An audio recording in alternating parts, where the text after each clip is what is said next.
And welcome. We're going to go ahead and get started here. We're going to introduce the series of conversion classes that normally most people will be paying an arm and a leg for, literally in different local locations throughout the world. So what the Ways of Israel has decided to do is do something to break, you might say, the mold, as we have done in Spanish with Los Caminos de Israel. We're going to do that also now in English.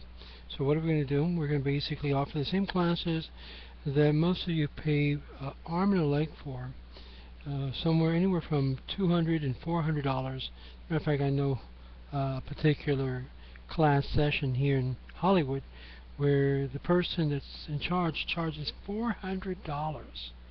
$400 a month for only 4 hours of class, and that must be paid up front and 3 months in advance.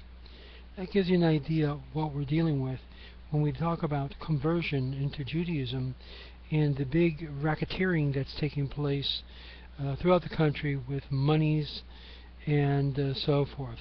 Obviously, people are getting very heavily paid for this and offering this class. Time is, of course, is money, and therefore the teacher or instructor should have his wages reimbursed somehow, some way.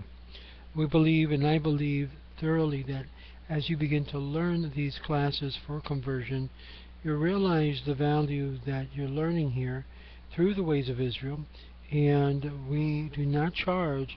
However, you're welcome to give whatever donation you wish, and you can go directly to our PayPal account, which is located in Spanish under Los Caminos de Israel at yahoo.com. And you'll see that we have two websites or two YouTubes, one in English and one in Spanish. One of the main books that's usually utilized for conversion class to prepare a person for conversion is a book called Shaarei Halachah. Putting it right up here so you can see it. Make sure you buy a copy of it in your local Judaica. It runs anywhere from as low as $25 all the way up to $50, and this is one of the textbooks that they use to begin basic instruction on the halachas of Shabbat.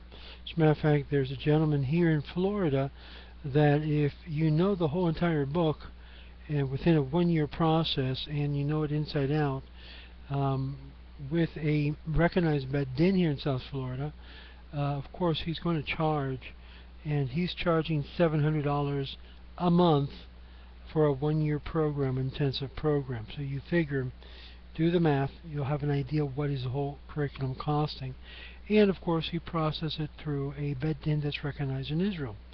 And let me just say something very quickly on that, because this whole thing about being recognized in Israel or being done halachically but not being recognized by the State of Israel, it has been brought up into a major discussion of recent because there are many conversions that are done halachically, because halacha, it's done according to the standard, the Shulchan Aruch, and other poskim. Nevertheless, these conversions are not accepted by the Rabbanut of Israel, or vice versa. Sometimes the State of Israel will recognize conversions done, but not the Rabbanut of Israel. So this problem and conflict is still ongoing, and it's not going to halt. I don't see it ending, this whole debate. Obviously, a lot of rabbis will push off to these Bet Dins or Batay Dins that has been established with the blessing of the Rabbanut of Israel to continue forward. Of course, in Latin America specifically, there's a whole different issue in which there's no Bet Din or Batay Din that works within these realms, and therefore they are open for private conversions, so they can live a Jewish life according to Halachah. No interest of going to Israel, no interest of that Israel will receive them. It's because they want and they feel they are Jews and they want to live and act and behave like Jews. Would that be true here in the United States? And of course the windows would open.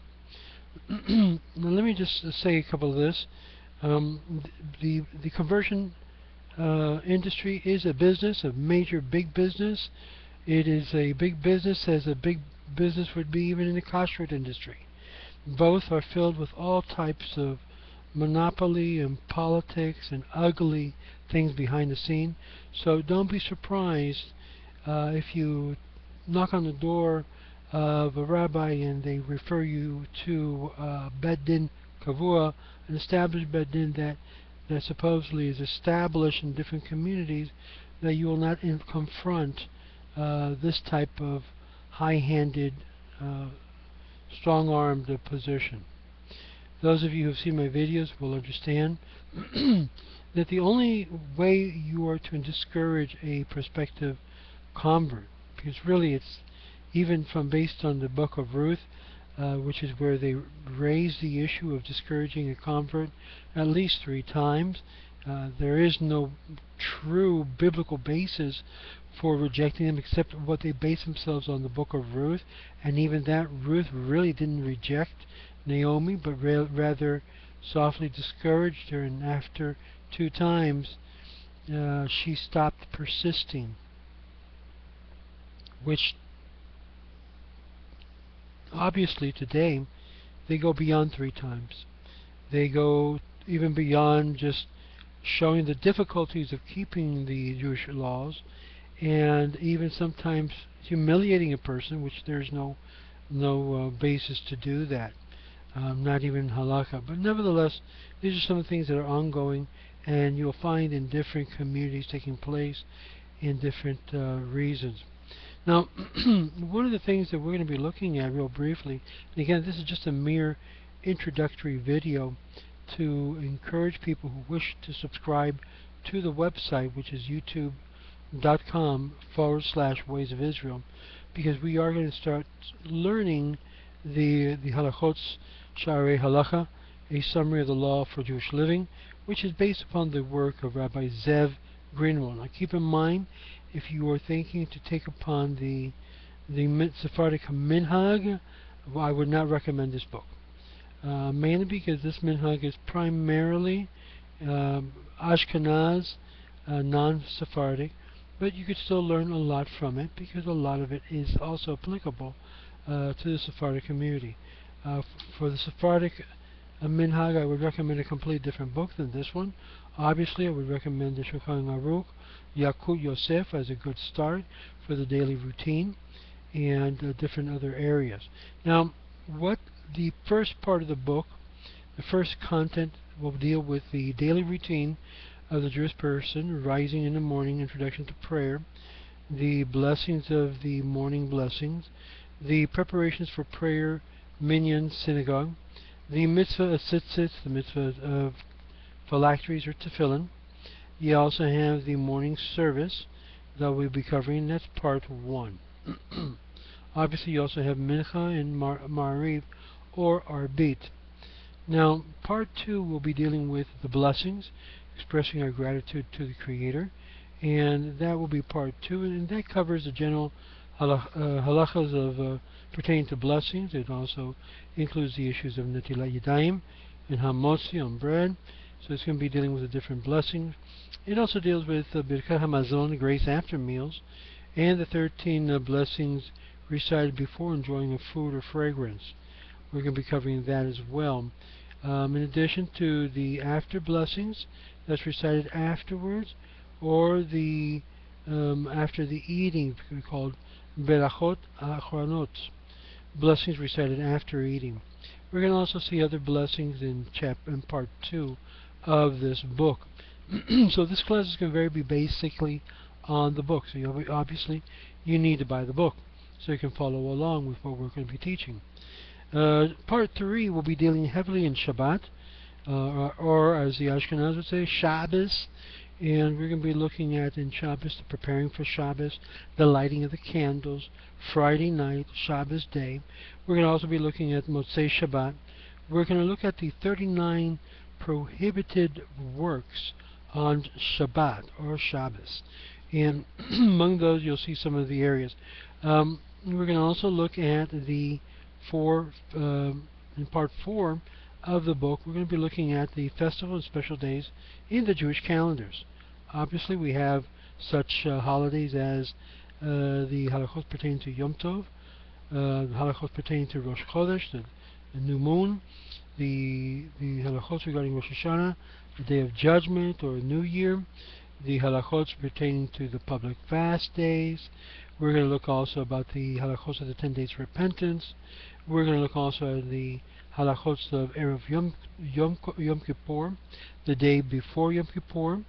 We're going to look also at the Day of Atonement, which is obviously Yom Kippur.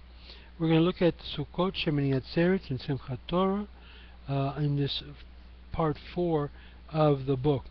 So far we're looking at 4 parts of the book, but there's more, because in part 4 we're going to also be looking at, which is a pretty heavy chapter, we're going to be looking at Hanukkah, we're going to be looking at the month of Adar, we're going to be looking at the month of Nisan, the halachos pertaining to Chametz, we're going to be looking at Pesach, the Sefirat HaOmer, the counting of the Omer, we're going to be looking at Shiva Asar Bet Tammuz and Tisha B'Av, the time of the destruction. We remember the destruction of the temple, the horrible things that happened, all because of our unwarranted hatred one with another. We're going to also look in part 5, the kashrut and other specific topics of great importance, which includes, for example, the mitzvot dependent upon the land of Israel. We're going to look at some other miscellaneous mitzvahs like shatnez, affixing a mezuzah, circumcision, the redemption of the firstborn.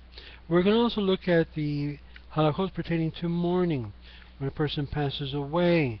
We're going to look at that as well. So we're going to also look at some basic lists of things that we need to know, of prayer and so forth. So stay tuned. If you want to subscribe to these classes, absolutely free.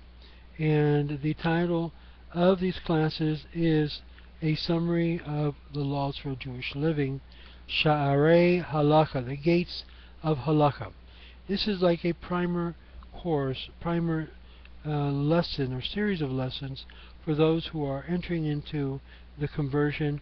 And it's the first book normally that I would introduce. Although I personally have created a book, a series already online on this very same YouTube, where you can see the To Be a Jew by Rabbi Donin, based on his book and his materials. Obviously, as the more the conversion business develops, the more requirements they're putting upon the would-be converts. So be aware of this, and we're going to go forward and start learning the different halachots, and all for free. Imagine that, all for free. So share this with people who perhaps are already attending Batei Din as a nice refresher course to the book. And obviously we're going to ask questions here. Now for those scoffers out there who basically love to poke fun, just keep in mind I've helped many thousands of people to go through conversion, either through private conversion, Bet Dins, or even Bet Dins that are recognized. So we can plug you in to get you connected to a Bet Din to help you with the process. But the most important thing in any of the aspects that you're going to take upon yourself for conversion is to begin to learn. Begin to sit down and study. Begin to buy books for your library. If you're truly interested in the Jewish way, you're going to have to invest and put time into learning. We are the people of the book. And as people of the book, one thing we do is study and learn. That means we sit down and read, and something we don't understand, we ask questions. And those things that we do understand, we still ask questions to clarify points and the different details of those points. So stay tuned. If you have any questions, feel free to give me a call. My name is Moshe Otero. My number is 786-306-8211. And you can always reach me at that number, or you can email me at Rabbi Otero, R-A-B-B-I, Otero, O-T-E-R-O, @ yahoo.com. And I look forward to seeing you in class. Shalom.